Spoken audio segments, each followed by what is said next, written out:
Bismillahirrahmanirrahim. Assalamualaikum warahmatullahi wabarakatuh. Waalaikumsalam. Alhamdulillah, amsayna wa amsal mulku lillahi walhamdulillahi la syarika lah, la ilaha illahu wa ilaihin nusyur.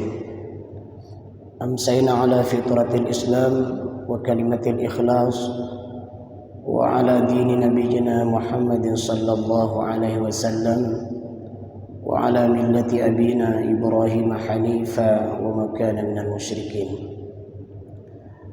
A'udzu billahi minasyaitonir rajim. Bismillahirrahmanirrahim.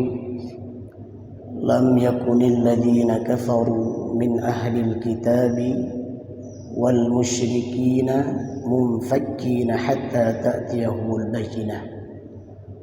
Rasulun minallahi yatlu suhufan mutahharah fiha kutubun qayyimah wa ma tafarraqa alladhina utul kitaba illa min ba'di ma ja'atuhumul bayyinah wa ma umiru illa liya'budullaha mukhlishina lahud-din hunafa'a wa yuqimus shalah wa yu'tuz zakah وذلك دين القيمة.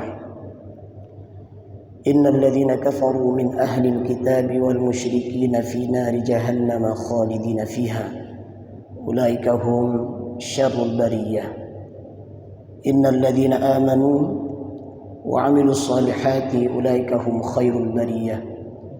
جزاؤهم عند ربهم جنات عدن تجري من تحتها الأنهار خالدين فيها أبدا radhiyallahu anhum wa radu an dzalika liman khasyiya rabbah. Para pendengar radio Istiqomah, jamaah salat maghrib dan isya Masjid Istiqomah yang dirahmati Allah Subhanahu wa taala. Insyaallah pada kesempatan berbahagia ini kita akan melihat secara umum tafsir daripada surat Al-Bayyinah. Ketahuilah bahwasanya surat Al-Bayyinah ini adalah sebuah surat yang berisi tentang peringatan Allah kepada orang-orang kafir, bahwa Allah ingatkan kepada orang-orang kafir telah datang kebenaran atau bukti yang nyata. Maka Al-Bayyinah itu sendiri diartikan bukti yang nyata. Jadi dengan datang bukti yang nyata sebenarnya tidak ada alasan bagi orang kafir untuk tidak masuk Islam. Nah ini, jadi Allah ingatkan mereka, Allah membantah pemahaman mereka yang mereka mengatakan lam yakunil ladzina kafaru min ahlil kitabi wal musyrikina munfakkina hatta ta'tiyahumul bayyinah. Jadi orang-orang kafir itu mereka memiliki komitmen tidak akan beriman, ya, tidak akan masuk ke dalam Islam, tidak akan beriman kepada Allah, tidak akan beriman pada utusan Allah dan apa yang dibawa oleh Rasulullah sampai datang bukti yang nyata. Tapi ternyata begitu datang bukti yang nyata mereka tetap tidak mau beriman. Jadi sekali lagi surat Al-Bayyinah ini adalah membantah tentang pendirian yang salah terhadap orang kafir. Kenapa? Karena telah datang Al-Bayyinah, bukti yang nyata. Secara khas surat Al-Bayyinah itu diturunkan di Madinah atau disebut dengan surat Madaniyah, karena di sana ada khitab pembicaraan tentang ahli kitab, ditujukan kepada orang-orang kafir dari golongan musyrik dan ahli kitab. Tapi secara umum, siapapun manusia yang hari ini hidup dalam kekafiran, berimanlah kepada Allah. Nah, ini kalau boleh dalam bahasa luasnya, siapapun orang kafir hari ini yang hidup di atas muka bumi ini, yang hidup di bumi Allah ini, berimanlah kepada Allah dan utusannya. Caranya bagaimana? Udah pelajarilah Islam. sudah ada Al-Quran dan hadis-hadis Rasulullah. Kemudian dalam surah Al-Bayyinah ini juga berbicara tentang balasan, baik itu balasan yang mereka yang beriman dan beramal soleh disebut dengan khairul bariyah. Nah, di sini juga menarik kita lihat bagaimana ada dua model manusia yang diberikan predikat oleh Allah. Ada manusia yang diberikan predikat khairul bariyah. Ada manusia, ada makhluk Allah itu yang diberikan predikat syarrul bariyah. Jadi dalam kehidupan sehari-hari nanti tolong diperhatikan, jangan sampai kita salah memberi nama, ya, memberi nama anak kita, ya, saudara kita. Jangan Anda pernah memberikan nama syarrul bariyah. Itu apa artinya? Sejelek-jelek manusia, sejahat-jahat manusia, seburuk-buruk manusia. Dalam beberapa tafsir disebutkan apa maksud daripada syarrul bariyah di sini. Kenapa di dalam surah Al-Bayyinah ini, tepatnya di ayat ke-6 dan di ujung ayat tersebut Allah menyebutkan syarrul bariyah, yaitu makhluk jelek, makhluk terburuk, makhluk terjahat. Ada apa? Dalam tafsir Al-Munir disebutkan bahwa mereka itu adalah makhluk yang lebih rendah dari makhluk-makhluk yang lain yang ada di permukaan bumi ini. Nah, ini ngeri sekali berarti ya. Ada kambing, ya, ada binatang yang mungkin dengan berbagai macam jenis binatang itu sendiri, atau mungkin makhluk-makhluk yang lain yang menurut kita melihat mungkin tidak ada manfaat, ya, padahal setiap ciptaan Allah itu pasti ada manfaat, ya. Jadi di sini dalam tafsir Al-Mudi disebutkan oleh Profesor Dr. Wahbah Zuhaili, maksud daripada makhluk terjelek di sini adalah mereka itu lebih jelek daripada makhluk yang lain yang ada di atas permukaan bumi ini. Kenapa? Karena mereka kafir. Kemudian dalam tafsir Al-Marawi disebutkan bahwa maksud daripada makhluk terjelek dan makhluk terburuk di sini adalah mereka adalah orang-orang yang mengingkari akal sehat. Apa maksud daripada mengingkari akal sehat? Islam itu adalah agama yang benar. Sehingga Allah menyebutkan al-haqqu mir rabbika fala takunanna minal mumtarin. Al-haq itu dari Rabb. Islam itu agama yang datang dari Allah. Maka Allah menyebutkan kalimatnya fala takunanna minal mumtarin. Nanti ada ayat fala takum minal mumtarin. Jangan ragu. Maka di sini kita melihat ada dua model agama. Ada agama samawi yang datangnya dari Allah, ada agama ardi. Agama ardi itu apa? Agama yang diciptakan menurut hawa nafsu dan logika pikiran manusia. Ini sudah pernah atau sering disampaikan. Jadi mereka mencoba menciptakan agama menurut akalnya. Ya, ada di antara mereka yang melihat bahwasanya ini kita harus menyembah sesuatu benda. Maka dibuatlah benda tersebut menurut logika mereka. Apakah itu yang namanya patung, baik itu patung yang dipahat dari batu ataupun patung yang dipahat dalam bentuk kayu dan seterusnya.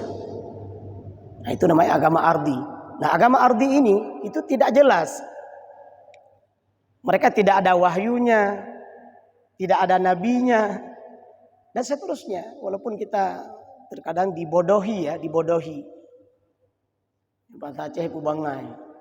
Jadi seolah-olah sebuah agama yang diciptakan manusia itu agama yang benar, sehingga mereka menganutnya, padahal tidak jelas. Kalau Al-Quran, ya, kalau Islam, kalau kita lihat itu jelas sekali. Siapa yang menurunkan, kemudian juklaknya apa, terus yang menyampaikannya siapa, ya, juklak besarnya Al-Quran dan hadis. Kemudian banyak sekali kitab-kitab yang menjelaskan Al-Quran dan hadis. Bagaimana cara mengamalkannya? Tuhan yang disembah juga kita tahu dari juklaannya Al-Quran. Itu turunnya surat Al-Ikhlas. Nah, ketika orang-orang kafir menantang Muhammad, yang mana Tuhan kamu? Tuhan kami ini ada Manat, Latta, Hubbal, Uzza, dan nama-nama yang lainnya. Maka turunlah surat Al-Ikhlas. Qul huwallahu ahad. Muhammad, katakanlah Tuhanmu adalah Allah Subhanahu wa taala. Qul huwallahu ahad, yang satu. Jadi tidak ada Tuhan itu dua, tidak ada Tuhan tiga, tidak ada Tuhan empat, tidak ada Tuhan ibu, tidak ada Tuhan bapa, tidak ada Tuhan anak. Surat Al-Ikhlas ini menjelaskan itu semua. Qul huwallahu ahad. Maka dalam surah Al-Maidah Allah menyebutkan laqad kafara alladziina qalu innallaha wal masih ibnu Maryam. Sungguh telah kafir orang-orang yang mengatakan Al-Masih itu adalah Tuhan. Padahal Al-Masih itu sendiri yaitu Nabi Isa telah mengatakan sembahlah Allah Tuhan kamu dan Tuhan saya. Dan Allah mengharamkan surga orang-orang yang mensyarikatkan Allah atau menyembah Tuhan selain Allah. Nah, di sini luar biasa informasi bagaimana kita mengetahui bahwa yang dimaksudkan syarrul bariyah di sini, makhluk jelek di sini adalah kalau tadi sudah kita sampaikan mereka lebih rendah daripada makhluk yang lain yang ada di atas permukaan bumi ini. Kemudian maksud daripada makhluk jelek ini juga adalah mereka adalah orang-orang yang mengingkari akal sehat. Maka orang-orang yang non-muslim, yang kafir, ketika mereka mempelajari Islam itu mereka masuk Islam. Kenapa? Karena mereka menemukan sebuah kebenaran. Mereka menemukan sebuah ketenangan. Kemudian syarrul bariyah ini juga diartikan adalah mereka makhluk jelek karena kekafirannya. Nah, kafir di sini kita melihat ada kafir dari ahli kitab. Nah, di sini dengan waktu yang singkat tentunya kita tidak mungkin membahas ahli kitab dengan sempurna. Dan ini juga harus dibahas oleh pakar yang ahli di bidang ilmu tafsir dan sirah. Tapi kita ingin sampaikan secara umum bahwa ahli kitab ini ada yang beriman kepada Allah dan ada yang tidak beriman. Nah, kita ingin sampaikan dalam surah Al-Bayyinah ini adalah mereka yang tidak beriman kepada Allah, mereka digolongkan kepada kafir. Nah, itu kafir yang pertama dari ahli kitab. Kemudian ada kafir musyrik. Kafir musyrik ini adalah kafir, mereka kafir karena tidak mau menerima Islam sebagai agamanya. Mereka mencoba membuat agama-agama yang lain seperti saya sampaikan tadi, agama menurut akal mereka. Dan mereka tidak menyembah Allah, justru mereka menyembah sesuatu yang salah. Dan mereka itu ada di zaman Rasulullah dan ada di zaman hari ini. Siapa mereka? Ada. Ada orang Kristen, Kristen Protestan, Kristen Katolik, Buddha, Konghucu, ya Hindu, agama Shinto, dan semua agama-agama itu adalah musyrik.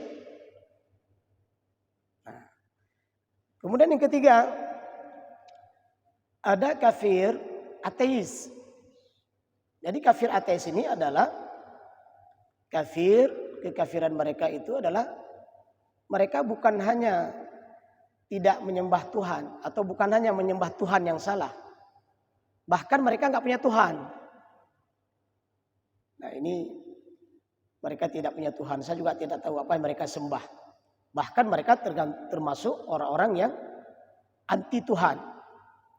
Kalau hari ini mungkin juga ada komunis. Nah, mereka tidak beragama, mereka tidak bertuhan. Wallahu a'lam bagaimana hidup mereka.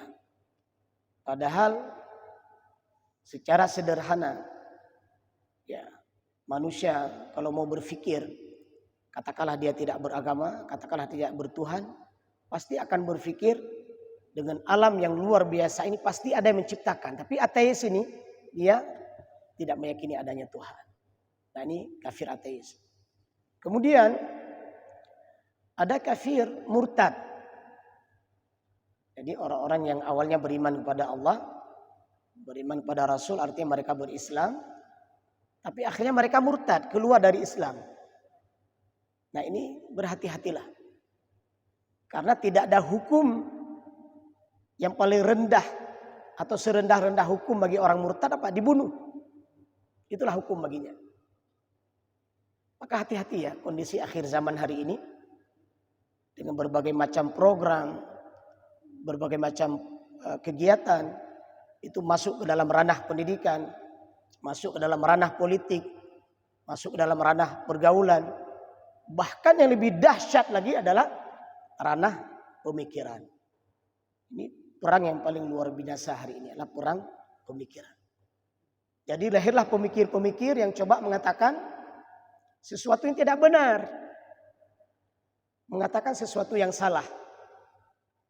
Tapi yang sangat disayangkan, mereka yang punya pemikiran-pemikiran jahat ini adalah terkadang mereka punya jabatan. Punya jabatan, punya lembaga, punya tempat, punya keuangan yang luar biasa. Bahkan mereka punya pasukan keamanannya. Nah ini hati-hati. Kenapa mereka begitu langgeng di atas permukaan bumi ini dan bisa berbicara seenaknya, terutama bicara-bicaranya itu adalah menghina Islam. Nah ini fokus mereka. Menghina Islam, menghina Allah, menghina Rasul, ya, menghina Al-Quran. Semua mereka hina. Tapi unik dan anehnya mereka tidak ditangkap, dibiarkan. Kenapa? Karena mereka punya perangkat yang kuat. Nah ini hati-hati. Ketika kita mendengar ceramahnya, nah ini bisa masuk ke dalam pikiran kita. Maka tugas kita yang hidup di akhir zaman ini, ayo kita bekali diri kita dengan Al-Quran yang benar, memahami Al-Quran yang benar. Dan hadis-hadis Rasulullah, sirah kehidupan Rasulullah dan para sahabat. Nah, salah satu yang kita sampaikan pada hari ini adalah surah Al-Bayyinah. Bagaimana kandungan di dalamnya yang cukup luar biasa. Yang pada kesempatan sebelumnya kita sudah menyampaikan surat Al-Burud. Dan juga luar biasa Masya Allah. Bagaimana seorang pemuda yang bisa mengislamkan orang satu kampung. Ini luar biasa. Satu daerah, satu tempat. Yang dihadapi pun nggak tanggung. Raja Zolim. Nah Raja Zolim pun nggak tanggung. Punya pengawal-pengawal yang hebat. Baik itu tentara-tentaranya juga punya tukang-tukang sihirnya. Maka kalau kita lihat sirah dalam Al-Quran dan hadis-hadis Rasulullah. Semua rezim-rezim kejahatan. Semua raja-raja jahat. Itu pengawalnya jahat. Dan dilengkapi dengan tukang sihir. Saya nggak tahu dengan kondisi hari ini. Apakah dengan pemimpin yang zalim berarti pengawal-pengawalnya jahat? Kemudian dia juga punya pengawal dari tukang sihir. Ya insya Allah nggak jauh beda. Karena Al-Quran sudah mengungkapkan. Begitu juga dengan kisah-kisah para nabi. Nah di sana kita melihat semua rezim-rezim kejahatan. Mereka memiliki pasukan-pasukan yang jahat. Ajudan-ajudan yang jahat. Dan memiliki tukang-tukang sihir yang jahat. Terus kalau kita bertanya, raja yang baik enggak ada, enggak ada. Tapi juga harus dilengkapi dengan para pasukan-pasukan pengawal-pengawal yang baik. Nah, ini kita harus siap. Jangan sampai rezim dan pasukan kejahatan disertai dengan pengawal dan tukang sihirnya yang luar biasa jahatnya. Masa orang-orang kebaikan enggak ada pemimpin yang adil? Tidak ada pasukan-pasukan kebaikan. Tidak ada pengawal-pengawal kebaikan. Dan pengawal-pengawal yang siap bertempur dengan tukang sihir. Begitulah pertarungan antara al-haq dan al-batil. Itu akan terus terjadi. Cuma kita harus mempersiapkan diri. Maka di antara kewajiban orang mukmin adalah pelajari surat At-Taubah. Pelajari surat Al-Anfal. Ini dua surat yang mendidik kita menjadi mujahid Islam. Di dalam dua surat tersebut mendidik kita bagaimana mengatur strategi perang dalam Islam. Bagaimana menyiapkan perangkat-perangkat pasukan-pasukan Islam. Itu diatur semua. Surah At-Taubah dan surat Al-Anfal. Nah ini kita menghimbau dan mengharap di lembaga-lembaga pendidikan. Ajarkan anak-anak kita surat At-Taubah dan surat Al-Anfal ini. Di sana kita akan dididik menjadi mujahid-mujahid Islam yang luar biasa. Bahkan di antara kedua surah itu bagaimana di sana Allah menggambarkan harusnya seorang pasukan muslim itu berbanding lurus berapa? Ada yang 100, ada yang 200, ada yang 300. Tentara Palestina hari ini yaitu pasukan Izzuddin Al-Qassam, itu satu tentara itu berbanding 50 orang Yahudi itu kalau berperang. Mereka bisa berperang di darat, mereka bisa berperang ya pasukan amfibi ya, bisa di laut, di air, mereka bisa masuk ke bawah tanah dalam terowongan. Masya Allah. Dan bahkan dengan izin Allah mereka bisa menyiapkan itu ya, luar biasa tembakan-tembakan yang semakin hari semakin luar biasa untuk menggetarkan hati orang-orang Yahudi. Nah ini harus kita pikirkan. Jadi jangan sampai kita orang mukmin, orang muslim terlena dengan sesuatu yang tidak perlu kita harus lalai ke situ. Kenapa? Siapkan kader-kader terbaik kita. Melalui ma'had-ma'had, lembaga-lembaga Al-Quran, ya, lembaga-lembaga pendidikan di sekolah-sekolah. Siapkan kader-kader putra-putri Islam terbaik. Mereka memahami Al-Quran dan Sunnah Rasulullah SAW. Nah kembali kita kepada tafsir surah Al-Bayyinah ini. Kita melihat mereka disebut dengan syarrul bariyah karena mereka menolak kebenaran setelah datang. Sekaligus dalam surat ini mengajarkan kita dalam perjalanan kehidupan kita setelah kita melihat kebenaran, tolong terima kebenaran itu. Apakah itu datang dari Al-Quran, datang dari hadis, datang dari peraturan-peraturan yang terbaik. Jangan sampai setelah datang sebuah kebaikan kita tukar dengan sesuatu yang tidak baik. Atau Allah menyebutkan mereka menjual ayat-ayat Allah hanya untuk kepentingan dunia. Nah ini juga hati-hati. Maka nanti kalau diangkat pemimpin, angkatlah pemimpin yang paham Al-Quran dan hadis.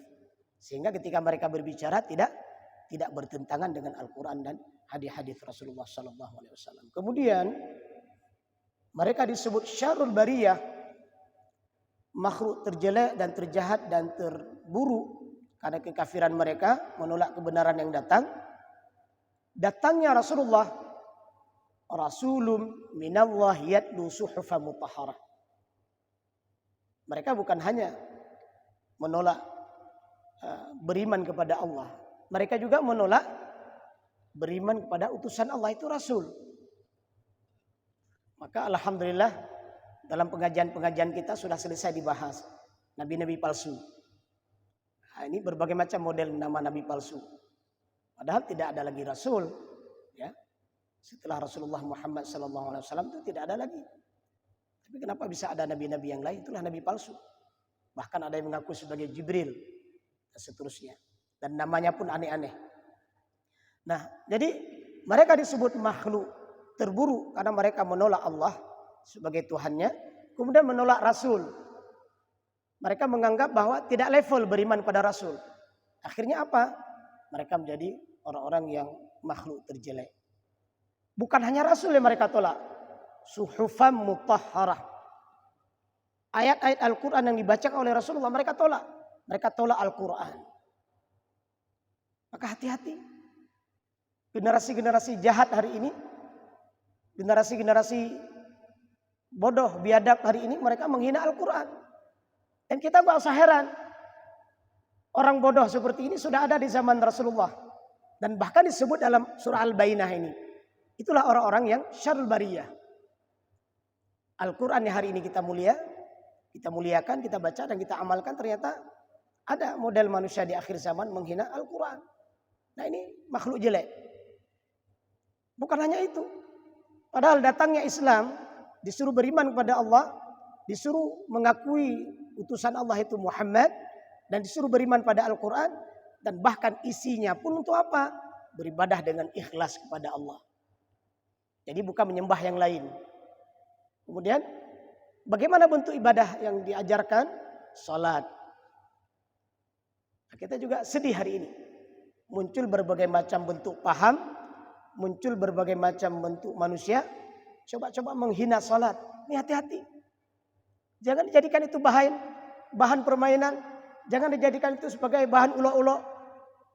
Itu telah menghina Allah, telah menghina Rasul, telah menghina Al-Quran, telah menghina dinul Islam. Jangan-jangan termasuk ini makhluk terjelek ini. Maka itu bukan untuk bahan permainan. Nah ini muncullah generasi-generasi bodoh yang tidak paham. Akhirnya mencoba menjelek-jelekkan Islam, mencoba menjelek-jelekkan ibadah Islam itu sendiri, itu as-salah.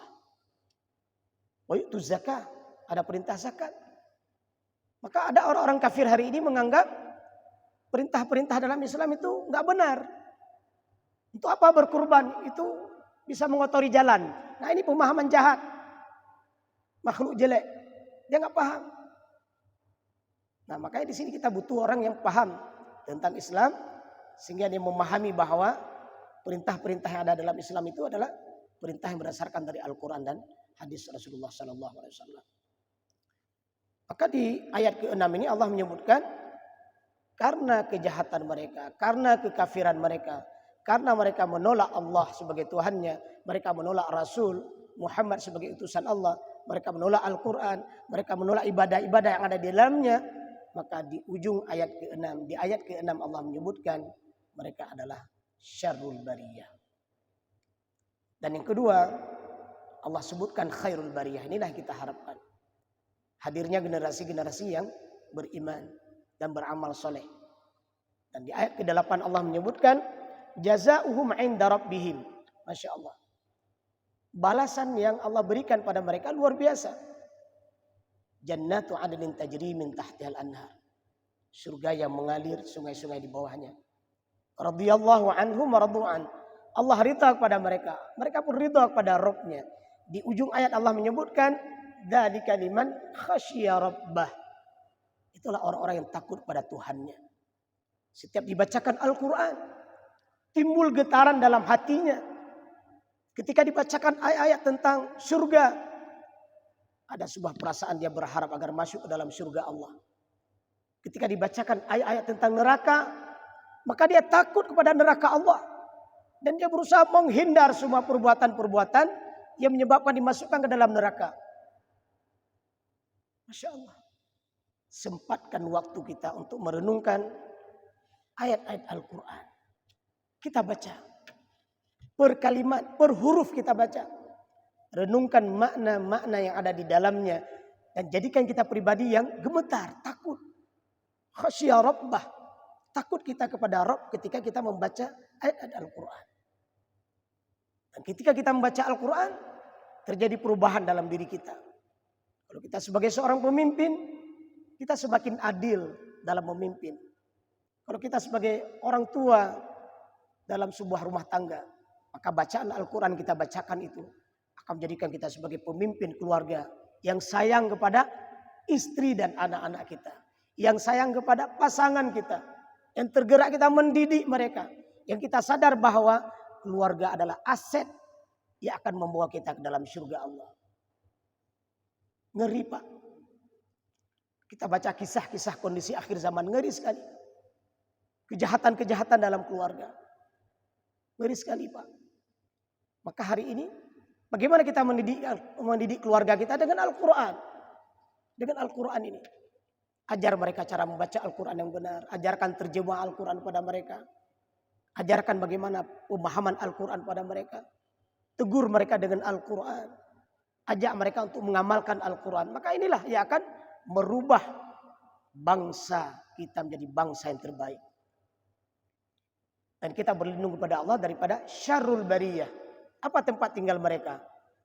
Allah menyebutkan finari jahannam. Dalam tafsir disebutkan bahwa nanti di akhirat ketika penghuni surga sudah masuk surga, ketika penghuni neraka sudah masuk neraka, maka yang namanya kematian ditampakkan kepada dua penghuni ini. Pertama ditampakkan kepada penghuni neraka dan diserukan kepada mereka, apa yang kalian lihat? Mereka mengatakan kematian. Maka pada saat itu dikatakan pada mereka, mulai sekarang kematian disembelih. Dan disampaikan pada penghuni neraka, dan mulai sekarang kalian hidup selama-lamanya di dalam api neraka jahanam. Siapa mereka? Orang kafir. Nah, kemudian kematian juga dibawa kepada ahli surga. Dan disuruhkan kepada mereka, apa yang kalian lihat? Kematian. Maka disebutkan kepada mereka, mulai sekarang kematian disembelih. Dan kalian hidup selama-lamanya di dalam surga Jannatun Na'im. Maka rawat keimanan kita. Apapun persoalan, apapun masalah, apapun tantangan dan cobaan. Jangan sampai iman yang ada dalam diri kita itu keluar, jangan. Jangan sampai keluar. Rawat dia, jaga ia. Sampai tumbuh subur.